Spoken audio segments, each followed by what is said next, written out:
Sony gave us a sneak peek of PlayStation's first dedicated remote play device, then called Project Q, back in May.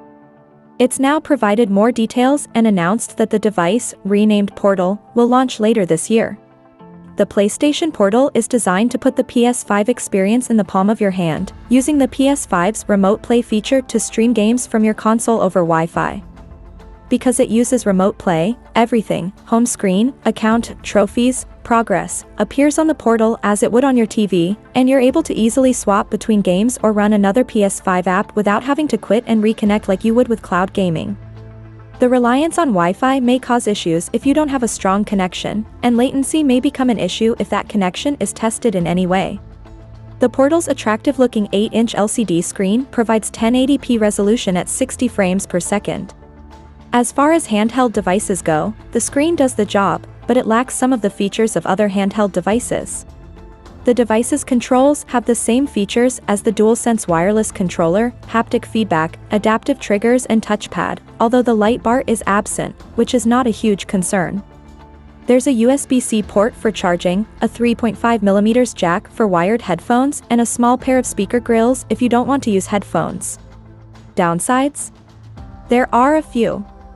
The Portal isn't a standalone unit. You can't play games independently, you can't download games for it, and you can't hook it up to a TV to play games. It requires a PS5, and only a PS5, to work. There is no internal storage, so the Portal can't do anything if it's not connected to a PS5, and there's no Bluetooth. PlayStation VR 2 games that require the headset and games streamed through PlayStation Plus Premium's cloud streaming service aren't supported. Unlike some Nintendo Switch models, it doesn't have OLED technology to enhance screen brightness, contrast, and color accuracy. Having said that, for PS5 gamers who don't always have access to the main TV in the house, because your significant other is binging Netflix, for example, the Portal might be a useful addition. Alternatively, you can watch a sports match on TV while simultaneously gaming. And then there's the lure of in-bed gaming, which, for some, might prove too tempting. The PlayStation Portal will be available later this year for $199. In addition to announcing the imminent arrival of the Portal, Sony also announced the Pulse Elite wireless headphones and Pulse Explore wireless earbuds.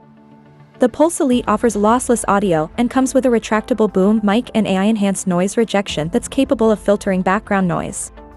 They come with a charging hanger. The Pulse Explore is PlayStation's first set of wireless earbuds, with dual microphones and the same lossless audio and noise rejection as the Elite headphones. They come with a charging case. Both the headphones and the earbuds use custom-designed planar magnetic drivers for an audiophile-level listening experience. And both connect directly to the Portal via new wireless audio technology, PlayStation Link.